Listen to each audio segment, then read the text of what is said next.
Nama saya Pendeta atau Pastor Aristarkus Joel Tarigan.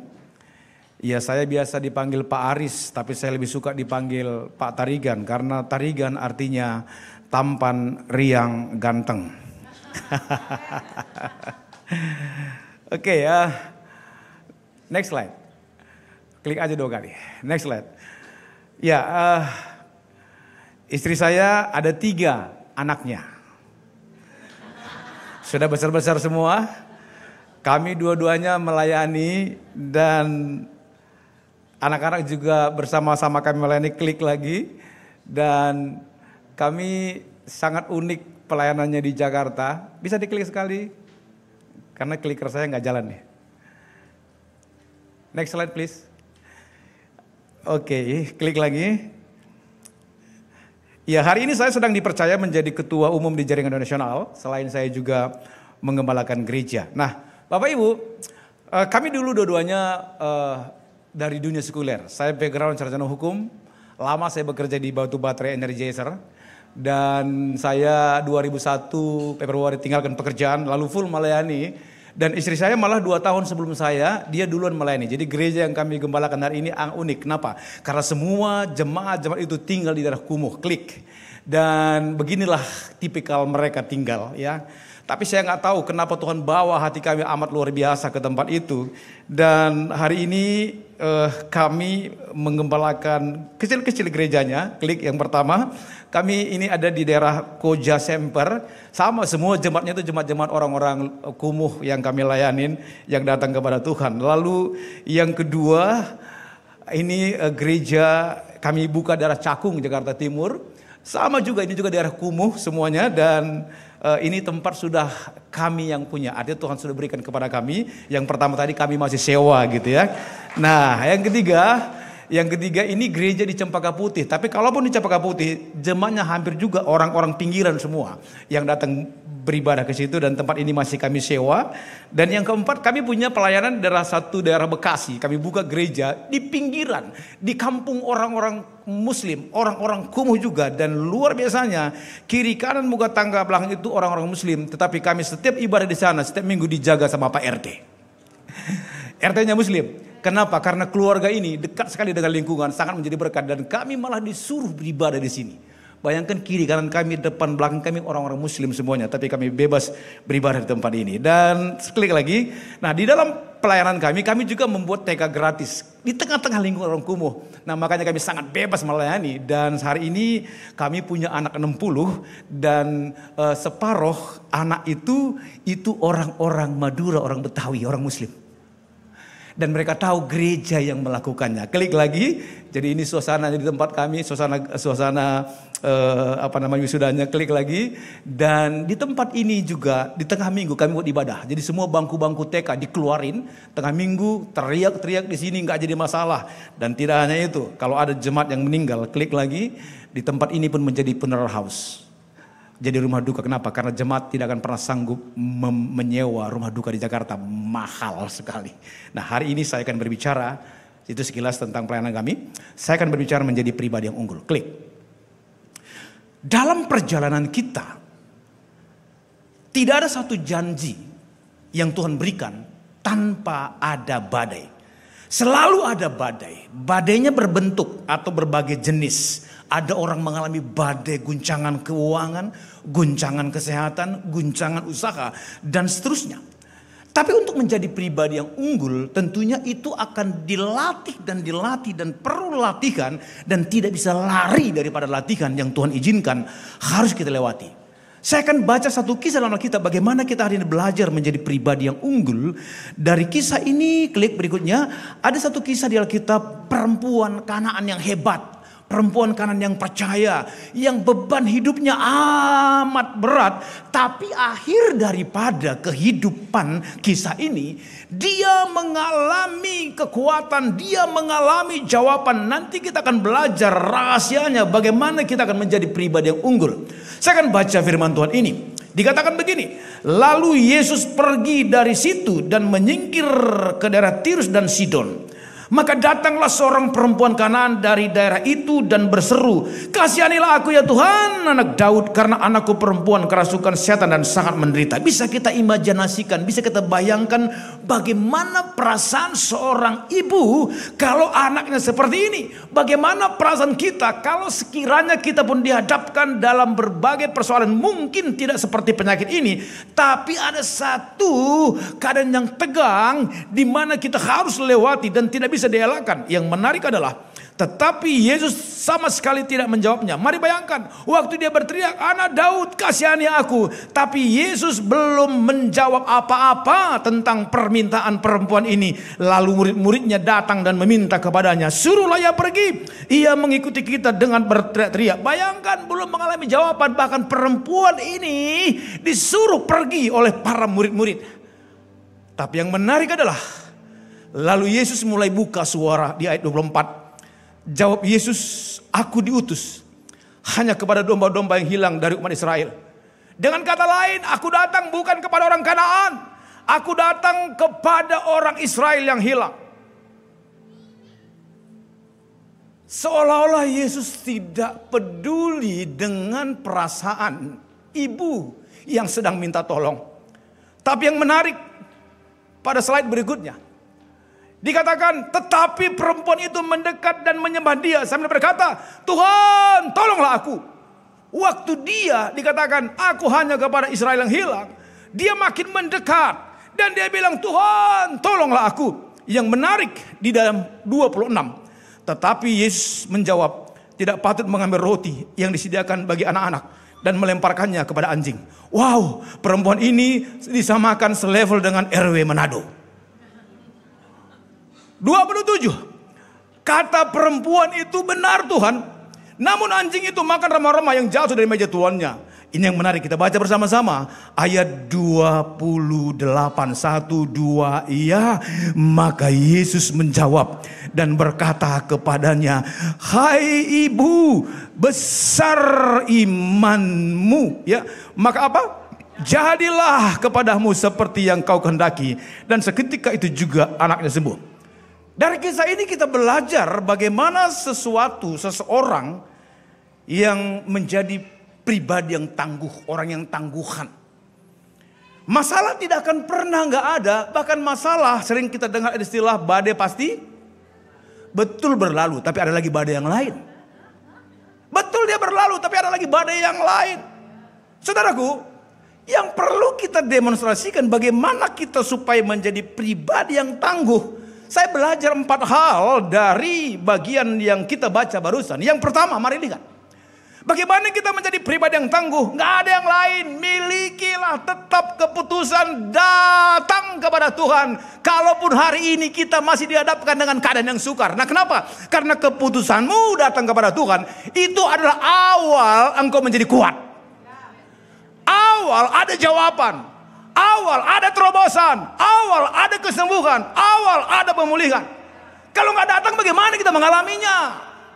Perempuan ini, "Yesus, anak Daud, sembuhkan anakku." Tapi dia belum mengalami. Murid-murid, "Guru, suruh dia pulang." Kalau orang Medan bilang, "Ini ngerecokin aja, suruh dia pulang." Apakah dia pulang? Tidak. Apakah dia sakit hati? Tidak. Apakah dia menyerah? Tidak. Kerinduan keputusan kita datang kepada Tuhan. Satu hal, karena kita percaya Tuhan sanggup mengerjakannya bagi kita. Dan kita akan diberikan kemampuan dan Tuhan akan menjawab dalam waktunya Tuhan. Tapi jangan paksakan waktu kita. Menjadi pribadi tangguh perlu kesabaran diuji. Perlu latihan-latihan supaya apa? Otot-otot iman kita kian kuat di hadapan Tuhan. Kita tahu semua kisah bagaimana seorang janda datang kepada hakim yang lalim. Dalam Lukas 18. Alkitab bilang gini, "Pak Hakim, bela hakku terhadap lawanku." Hakim bilang begini, "Ibu, aku banyak pekerjaan, ibu pulang aja." Ya pulang. Tapi besok perempuan ini datang lagi, "Pak Hakim, tolong dong. Ibu, aku banyak pekerjaan, ibu pulang aja." Dia pulang. Besok dia datang lagi. Kenapa dia tetap ambil keputusan untuk datang? Karena dia datang kepada orang yang tepat yang sanggup membela perkaranya. Kalau kerinduanku datang kepada Tuhan karena engkau tahu dia sanggup membuat engkau menjadi kuat. Dan engkau tahu dia sanggup memberikan kita jawaban. Maka enggak ada alasan enggak untuk datang kepada Tuhan. Harus datang kepada Tuhan. Jadi menjadi pribadi yang tangguh, itu perlu keputusan. Perlu keputusan. Bukan berarti saya sebagai hamba Tuhan enggak banyak tantangan. Banyak tantangan saya. Nanti saya akan saksikan ending dari khotbah ini. Saya pernah merawat istri lumpuh 7 tahun. Berat banget rasanya. Tapi ketika saya lewat semua, saya tahu Tuhan memberikan saya sayap burung Raja Wali. Yang kedua, mari perhatikan. Di mana rahasianya? Bagaimana kita menjadi pribadi yang unggul, menjadi pribadi yang tangguh. Kalau belum mengalami jawaban, kalau belum mengalami terobosan, jangan mudah menyerah. Katakan amin. Perempuan ini gak menyerah, belum dijawab, disuruh pulang, dibilangin seperti anjing. Tapi ada satu pelajaran yang sangat hebat. Kenapa akhirnya perempuan ini kuat dalam masa penantiannya? Kenapa dia menjadi pribadi yang unggul dalam masa penantiannya? Karena dia tetap menaruh harapannya kepada Yesus. Sepanjang kita tetap menaruh harapan kita kepada Tuhan yang hidup, takkan pernah dibiarkannya selama-lamanya kita ada di padang gurun. Dia akan bawa kita keluar melewati padang gurun. Gak mungkin selama-lamanya di lembah. Dia akan angkat kita ke tempat yang maha tinggi. Saudaraku, bagaimana kisah ini? Kisah pelajaran menjadi pribadi yang unggul adalah orang yang tidak mudah menyerah. Karena orang yang menyerah semakin lama dia ditolong oleh Tuhan. Orang yang menyerah gak ada kekuatan baru yang Tuhan berikan. Tapi orang yang tetap berharap akan kasih setia dan pertolongan Tuhan, maka kekuatan kita akan dibarui seperti sayap burung Raja Wali. Jadi mestinya setiap tantangan yang kita hadapi, mestinya kita semakin berharap bahwa ada pertolongan Tuhan yang dinyatakan. Jadi jangan mudah menyerah dalam krisis yang sedang kita alami. Berteriaklah semakin keras. Perempuan ini gak menyerah. Menjadi pribadi yang tangguh dalam keadaan, dalam musim persoalan yang berat. Saya belajar poin yang ketiga dari kisah ini. Bagaimana kita menjadi pribadi yang tangguh. Peliharalah kedekatanmu dengan Tuhan. Energi baru dari dunia tidak akan pernah engkau terima. Tapi energi baru dari Tuhan itu akan dapat waktu kita mengalami deep intimacy with God. Makanya perempuan ini, tadi yang pertama, katakanlah di sana Yesus, Anak Daud, kasihan aku, sembuhkan anakku. Tapi yang kedua nggak begitu. Dia come closer and bow down. Dia makin mendekat, makin mendekat, makin mendekat. Lalu dia sujud menyembah, Tuhan tolonglah aku. Coba imajinasikan. Di telinga Yesus lebih keras teriakan yang pertama atau yang kedua? Yang kedua dong. Karena dia dari kedekatannya. Nah gini. Waktu kita mengalami deep intimacy dengan Tuhan dalam masa-masa penantian kita, Tuhan sangat mendengar teriakan hatimu. Kenapa? Karena engkau sedang berharap akan pertolongannya, berharap akan mujizatnya, berharap akan kasih setianya, dan yang akan dilimpahkan kepadamu. Jadilah pribadi yang menjadi unggul karena engkau memelihara kedekatanmu dengan Tuhan. Kekuatan kita enggak ditentukan dari luar. Kekuatan kita menjadi pribadi yang unggul ditentukan seberapa dalam kita mengalami Tuhan. Makanya teman-teman di GBI, ya saya menggembalakan bukan di GBI, saya menggembalakan di GKKI, Gereja Kristen Kudus Indonesia. Tapi bukan berarti gereja kami yang paling kudus ya, enggak. Nah, ada Proskuneo di Bandung sekolahnya. Sekolah musik, penyembahan. Apa arti Proskuneo? Proskuneo, satu gambaran, seperti anjing yang menjilat tangan tuan atau nyonyanya. Kalau kita punya anjing di rumah, kita pulang dari pasar, dari kantor, maka dia akan mendekat. Lalu dijilat kita. Itu bukan gambaran anjing yang kurang ajar.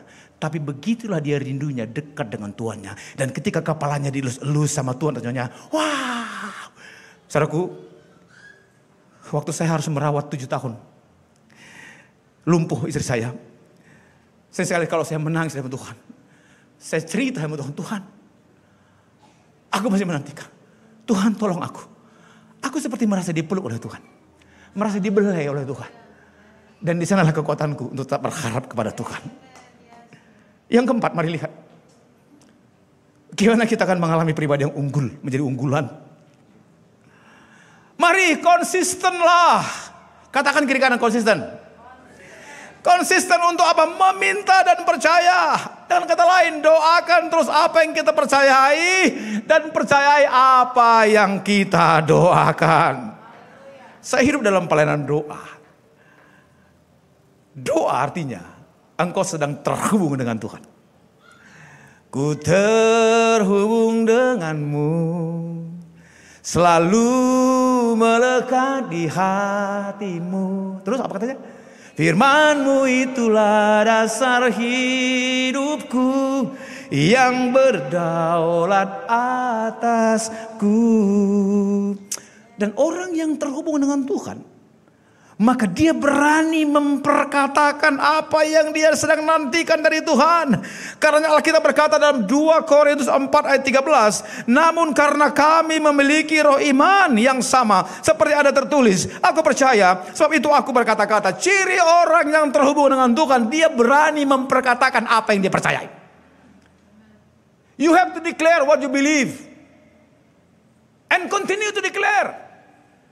Kenapa? Karena perkataanmu itu sebuah doa. Deklarasimu itu sebuah doa. Dan Tuhan dengar. Dan pada waktunya Tuhan sanggup mengerjakannya. Asal iman kita tidak menjadi lemah. Kenapa perempuan tadi mengalami jamahan? Kenapa anaknya disembuhkan? Satu kata kunci. Dia percaya dengan apa yang dia doakan. Nggak menyerah, nggak mau pulang, nggak sakit hati. Kita kan kadang-kadang udah lama berdoa, apalagi mungkin ditegur sama yang lain. Tiba-tiba sakit hati. Bilang kiri kanan, sakit hati memperlambat jawaban doa, bilang. Alkitab bilang, aku percaya. Sebab itu aku berkata-kata. Jadi ciri orang percaya, sebagai wujud pribadi yang tangguh, maka mulutnya harus tetap berani memperkatakan Tuhan hebat. Tuhan penyembuh, Tuhan penyedia, Tuhan menjadi promotorku. Saudaraku, Alkitab bilang maka kami juga percaya. Dan sebab itu kami juga berkata-kata. Berkata-katalah di rumah-rumah kita dengan suami istri, anak-anak. Jadi waktu kami mengalami beban berat itu, kami selalu bergandengan tangan, anak-anak semuanya. Kami bilang gini, di rumah kami ada kesembuhan. Mama kami akan sembuh, mama kami akan sembuh. Klik. Klik. Ini 7 tahun yang lalu sampai sekarang, puji Tuhan dia sudah bisa berjalan. Dan bukan berarti saya nggak mengalami seperti padang gurun. Saya alami padang gurun selama 6 tahun. Kita sudah puas ke dokter. Itu yang di atas itu di Jakarta. Lalu ada teman saya di Singapura, dia dokter di Mount Elizabeth. Karena aku dulu pernah sekolah setahun di Singapura, sekolah misi. Dia bilang, please come to Singapura. Bawa istrimu, I will take care all. Jadi dia fasilitasi kami. Kami bawa ke Mount Elizabeth, itu yang di bawah. Pulang dari Singapura juga belum terjadi kesembuhan. Asal minum obat yang kimia, yang dari dokter itu. Asal minum obat, keringat dingin, pucat, mau pingsan rasanya. Asal minum obat. Akhirnya karena kami lihat bagaimana menderitanya dia minum obat. Akhirnya kita putuskan gak lagi minum obat. Lalu apa yang kami lakukan? Kami bilang, Tuhan, matamu tertuju ke rumah ini. Di rumah kami ada kesembuhan. Lalu anak-anak bilang, mama kami akan naik mimbar kembali untuk khotbah. Kenapa? Karena sekali lagi gereja yang kami mulai, bukan saya yang mulai. Itu benih pelayanan istri saya melayani orang-orang kumuh.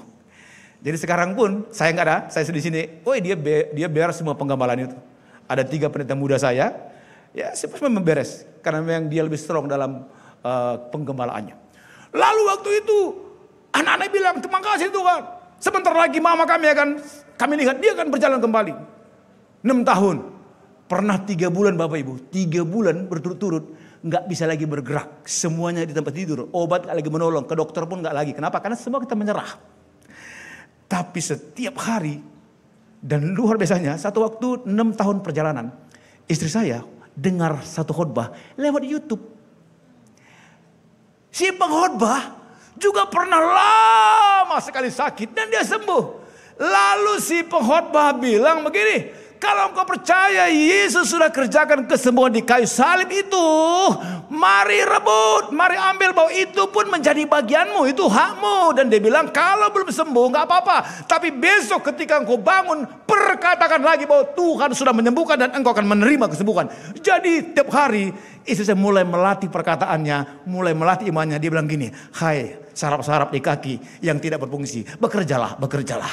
Lalu dia bilang, kita tidak akan mungkin di tempat tidur selama-lamanya. Sudah 6 tahun tempat tidur. Lalu dia bilang, kita akan berjalan, kita akan kembali melayani. Wih, ngomong kepada diri sendiri, ngomong didengar oleh Tuhan. Dan saudara tahu bagaimana dia sembuh? Tiap hari declare tentang kesembuhan. Di rumah kami ada kesembuhan Tuhan. Anak-anak bilang, terima kasih Tuhan, sebentar lagi mama kami akan jalan. Sebentar lagi mama kami akan jalan. Apakah sudah jalan? Belum. Sebentar lagi mama jalan-jalan. Sebentar lagi mama kami akan jalan. Dan pada waktu itu genap 7 tahun. 7 artinya sempurna. 7 tahun, satu waktu.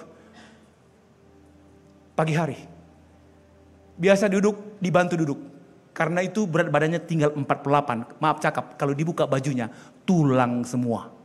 Nggak ada lagi kelihatan daging, tulang semua. Kaki mengecil. Kalau dibuka ini kaki tinggal tulang kelihatan. Habis semua ototnya. Pengen 7 tahun gak berjalan. Gak kuat. Dokter gak lagi bisa membantu. Tapi waktu itu di pagi hari. Dia bangun. Lalu dia mulai mengayunkan kakinya ke lantai dari tempat tidur. Dan kami lihat. Karena 7 tahun gak jalan. Berdiri. Tiba-tiba dia seperti anak bayi yang belajar berdiri. Goyang seperti ini. Lalu anak saya bilang, haleluya, ayo ma, mama bisa, dipegang. Lalu dia udah berdiri. Nah, anak bilang gini, ayo ma, coba ma, melangkah ma. Jadi dia mulai melangkah seperti bayi belajar melangkah. Gemetar. Lalu dia melangkah lagi. Gemetar. Dan pada waktu itu tiba-tiba dengan anugerah Tuhan, waktu itu pertolongan Tuhan, dari tempat tidur di kamar, dia bisa jalan kaki ke ruang tamu.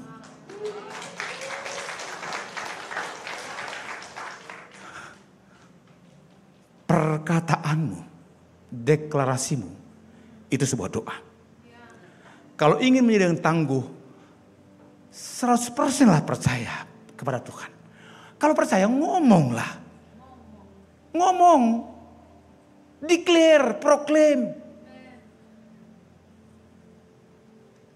Amerika kan baru ulang tahun. Indonesia tanggal 10 Agustus. Indonesia tidak akan pernah ada kalau waktu itu Bung Hatta dan Bung Karno nggak declare, nggak proklaim tentang Indonesia. Sama. Di dalam mulutmu ada kuasa yang sedang bekerja. That's why you have to declare what you believe. And believe what you declare. Jangan bilang gimana caranya. Kita kan bukankah sering sekali kita mengolah sesuatu dalam pikiran kita. Aduh gimana ya. Kayaknya gak mungkin. Masa sih? Ya kalau masak jangan dipikirin di dapur lah. Karena kadang-kadang pikiran kita itu membuat iman kita mati. Makanya perempuan tadi, come closer, dia makin dekat. And then bow down. Dan dia bilang, Tuhan tolonglah aku. Itu yang menggetarkan hati Yesus. Menjadi pribadi yang unggul. Engkau perlu konsisten untuk memperkatakan sesuatu. Klik. Jadi ketika istri saya sudah sembuh. Dulu berat badannya 48, sekarang 68. Akselerasi namanya, acceleration, percepatan. Saya sering ngomong gini, sayang, kurangin dong makanmu. Karena kami tinggal di Cempaka Putih dekat masjid. Saya bilang gini, nanti kalau kamu gemuk terus, nanti pas hari raya haji itu panitia kurban bisa salah potong, gue bilang. Lalu saya ajak dia main ke Kota Bunga di Cipanas. Mam, aku ingin lihat apakah benar saraf keseimbanganmu sudah sempurna. Bisa gak kamu berdiri di batu itu? Dia berdiri. Sembari angkatnya tangannya dan dia bercanda. Aku udah sembuh Pak. kalau papa taruh emas 1 kilogram di sini, berlian 1 kilogram di sini, aku akan bisa masih. Dalam hati saya memang ibu-ibu yang matre gitu ya. Itu canda. Tapi apa yang bisa katakan?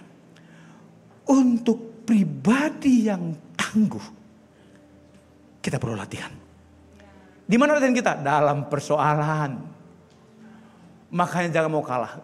Saya akan simpulkan kembali sebelum kita akan menyanyi lalu berdoa. Bisa klik sekali lagi, next slide please.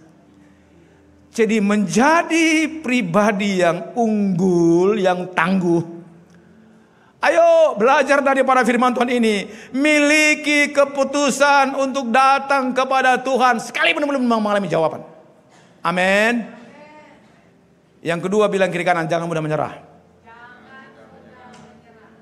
Yang ketiga, pelihara kedekatan dengan Tuhan. Dia datang kedekatan.